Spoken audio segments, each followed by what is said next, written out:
Bilingual education and language teaching programs. So please remember, and this is what we are going to discuss, that bilingual education is different from language teaching or learning programs. However, there are times when this distinction is not very clear-cut, and we'll see how. So we are saying essentially that language education programs are different from bilingual education programs itself.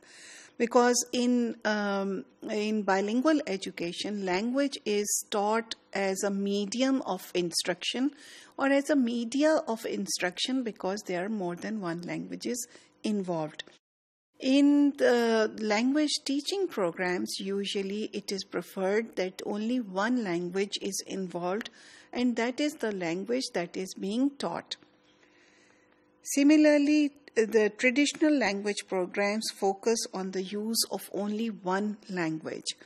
So, the language programs that have been traditionally put in place, they do not use more than one language, and they go for what we call, as you would know, immersion programs, where they want to expose the children more and more to the target language.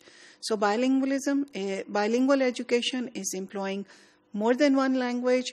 Your language programs are trying at least to restrict themselves to the teaching of one language only.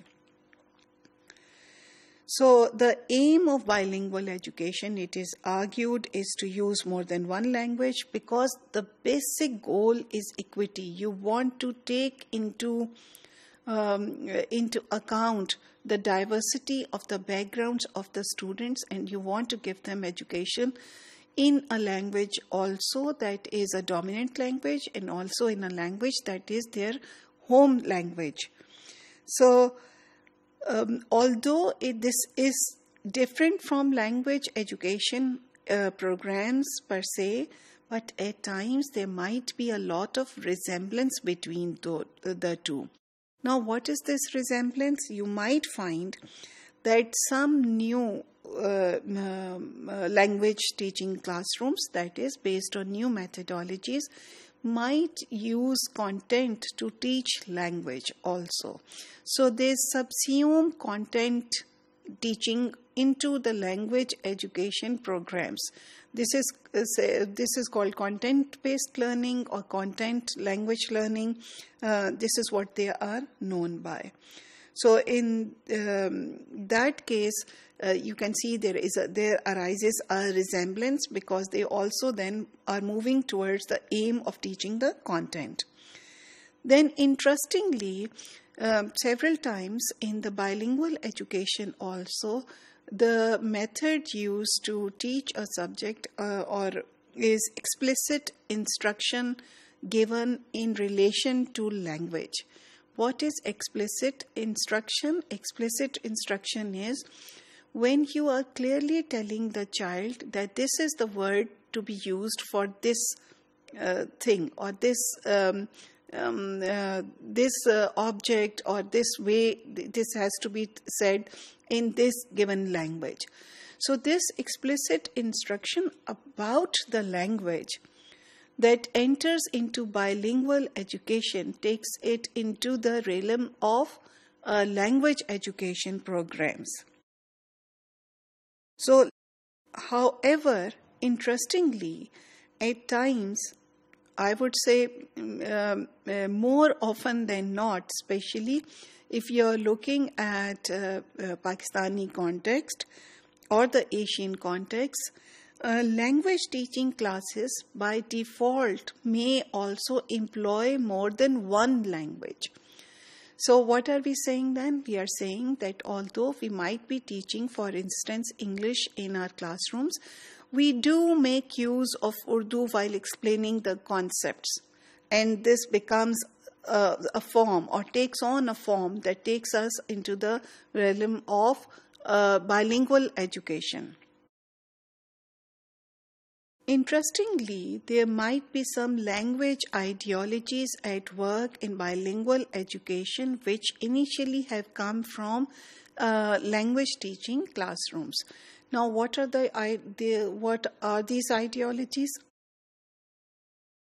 And what is this basic ideology actually that we are talking about? That is the ideology that says not to use any other language than the one that is being targeted to be taught to the children in the classrooms. So the teachers encourage all the students to speak only in English classrooms, try to restrict themselves as much as they can to English classrooms. So, and if it doesn't happen, there's a lot of threat and a guilt, and there are other problems. In bilingual education, in the scenarios that we discussed, you must have also seen that there is this restriction of the language or the type of language that is to be used for studying specific subjects. So the teacher is saying not to use the other language in a subject that has been allocated a different language. So we talked about that two languages are never allowed in most of the bilingual programs, not in every bilingual program, but in most of the bilingual programs. So nevertheless, they are different from each other because the goal of language education programs is to teach an additional language, while the goal of the bilingual education is to use a media of languages that makes learning, teaching more meaningful for the students, things become more tangible, and the students are able to function cross-culturally. So the aim of bilingual education is much broader than the aim of language education programs.